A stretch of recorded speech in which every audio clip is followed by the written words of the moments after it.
Imagine a hotel where dozens of people have died under mysterious circumstances.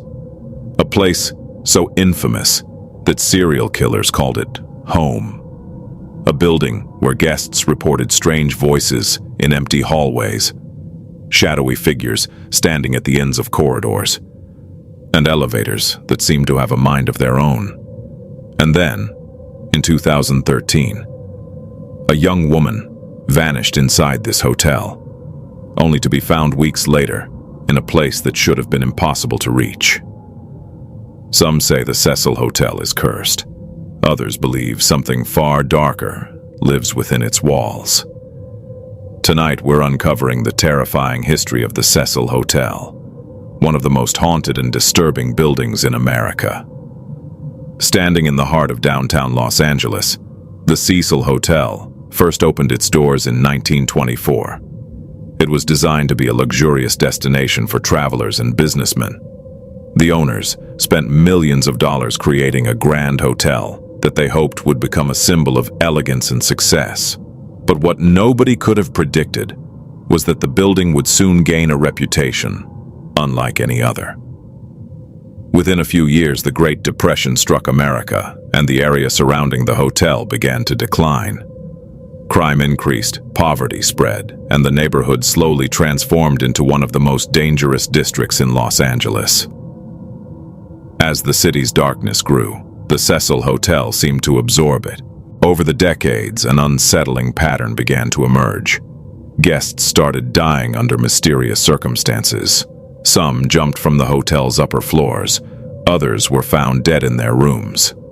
Reports of violence, suicides, and unexplained deaths became so common that the hotel earned a reputation as a place where tragedy seemed inevitable. By the middle of the 20th century, locals had begun whispering that the building itself was cursed. No one could explain why so many horrific events kept occurring within the same walls. As the years passed, the stories became even darker. In the 1980s, one of America's most notorious serial killers, Richard Ramirez, better known as the Night Stalker, reportedly lived at the Cecil Hotel while carrying out a series of brutal murders across California. Witnesses later claimed that he would return to the hotel late at night after committing his crimes, walking through the lobby unnoticed among the other guests. The idea that a serial killer could casually live inside the hotel only strengthened its terrifying reputation. Then years later, another killer, Jack Unterweger, also stayed there while allegedly committing murders. It was as if the hotel attracted darkness wherever it appeared. But despite its grim history, nothing would make the Cecil Hotel famous around the world quite like the mystery of Elisa Lam. In January 2013, a 21-year-old student named Elisa Lam arrived in Los Angeles during a solo trip across the United States. Friends described her as intelligent, friendly, and adventurous. She checked into the Cecil Hotel and spent several days exploring the city. Then, without warning, she disappeared. Days passed with no sign of her. Her family became desperate, and police launched a search. The mystery might have remained unsolved if not for a piece of security footage that would soon shock millions of people across the globe. The footage came from one of the hotel's elevators. In the video, Elisa steps inside and begins pressing multiple buttons. But something seems wrong. She repeatedly peeks into the hallway as though someone, or something, is waiting outside. She hides in a corner, suddenly steps out, gestures toward the empty corridor, and appears to be speaking to an unseen presence. Even more disturbing, the elevator doors refuse to close for an unusually long time. The video quickly spread across the internet, and viewers became obsessed with every detail. Who was Elisa talking to? Why was she behaving so strangely? And what was she seeing that the camera couldn't capture? The mystery deepened 19 days later, when hotel guests began complaining about low water pressure and a strange taste coming from the taps. Maintenance workers were sent to investigate the rooftop water tanks. What they discovered would horrify the world. Elisa Lam's body was floating inside one of the tanks. The location immediately raised impossible questions. How had she reached the roof? How had she entered the water tank? And if she had climbed inside herself, why had nobody seen her? Rumors and conspiracy theories exploded overnight. Some people believed Elisa had been murdered. Others claimed the hotel was haunted and that a supernatural force had lured her to her death. Paranormal investigators pointed to the building's long history of tragedy and suggested that restless spirits still wandered its corridors. Guests came forward with stories of hearing footsteps in empty hallways, whispers behind locked doors, and shadow figures appearing in mirrors before suddenly vanishing. Some claimed they woke during the night to find someone standing beside their bed, only for the figure to disappear moments later. Skeptics offered more rational explanations. Investigators eventually concluded that Elisa's death was most likely a tragic accident influenced by her struggle with bipolar disorder. Yet for many people, the official explanation never fully answered the mystery. The strange elevator footage, the bizarre circumstances surrounding her death, and the hotel's dark history continued to fuel speculation. Even today, millions of people remain convinced that something about the case doesn't add up. What makes the Cecil Hotel so fascinating is that it sits at the crossroads of reality and nightmare. Every terrifying event connected to the building actually happened. The deaths were real, the serial killers were real, Elisa Lam was real. Yet the questions surrounding the hotel remain unanswered. Was it simply a place that attracted troubled individuals? Or did decades of suffering leave behind something darker? Something invisible that still lingers within its walls? Today, the building has been renovated and transformed, but its reputation refuses to die. Visitors and former residents continue to report strange experiences. Some claim they hear distant screams echoing through empty corridors late at night. Others speak of cold spots that appear without warning and shadows moving where no one should be. Whether these stories are genuine paranormal encounters or simply the power of suggestion, nobody can deny that the Cecil Hotel remains one of the most chilling locations in American history. And perhaps the most disturbing part of all is this: buildings don't earn reputations like the Cecil Hotel by accident. When so much tragedy becomes attached to a single place, people begin to wonder whether the darkness was merely passing through, or whether it was waiting there all along. So what do you think? Is the Cecil Hotel simply the scene of a long series of tragic coincidences, or is it truly one of the most haunted buildings in America?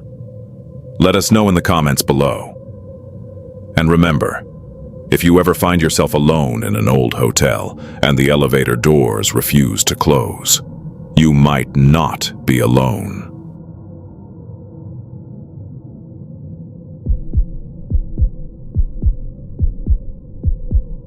Most haunted hotels have ghost stories. This hotel had a room that wasn't supposed to exist. The building stood on the edge of a forgotten highway in Nevada. Travelers stopped there because it was cheap, quiet, and miles away from the nearest town. The place looked ordinary during the day, but at night, guests sometimes reported hearing footsteps in hallways where no one was walking. For years, employees dismissed the stories as imagination, until the disappearances began. It started with a truck driver who checked into room 312. The next morning, he was gone. His belongings remained neatly arranged inside the room. His truck was still parked outside. The door had been locked from the inside. Police searched the hotel, but found no trace of him. 6 months later, a traveling salesman vanished under almost identical circumstances. Then, another guest. Then, another. The strangest detail was discovered by a maintenance worker named Frank. While checking electrical panels on the 3rd floor, he noticed something impossible. Between rooms 312 and 314, there was extra space hidden behind the wall. enough space for an entire room. But according to the building's blueprints, no such room existed. Curious, Frank searched the basement archives and found the hotel's original construction plans from 1957. There it was, room 313, a room that had somehow been removed from every modern blueprint, a room that officially did not exist. That night, Frank returned with a flashlight and a crowbar. Behind old wallpaper near room 312, he discovered a sealed wooden door. The number on the door was faded, but still visible. His hands shook as he forced it open. The room beyond was covered in dust. A single bed stood in the center. An old rotary phone sat on a nightstand. The air smelled stale, as if nobody had entered for decades. But there was something even more disturbing. The guest book. Hundreds of names filled its pages. Names dating back over 50 years. Many belonged to people who had later disappeared.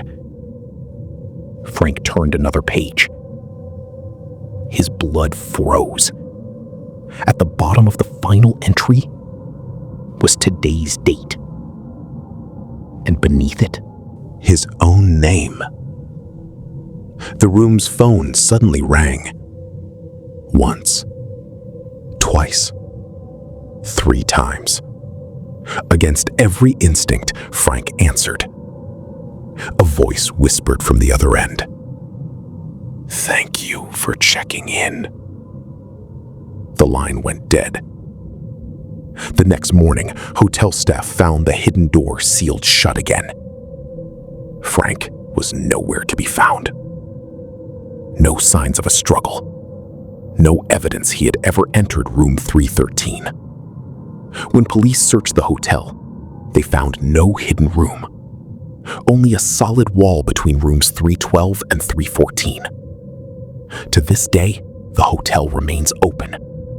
Most guests never notice anything unusual. But every so often, someone staying on the 3rd floor reports hearing a telephone ring from somewhere behind the walls.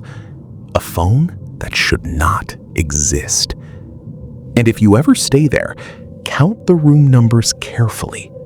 Because some guests claim that late at night, a door marked 313 appears at the end of the hallway, waiting for its next visitor.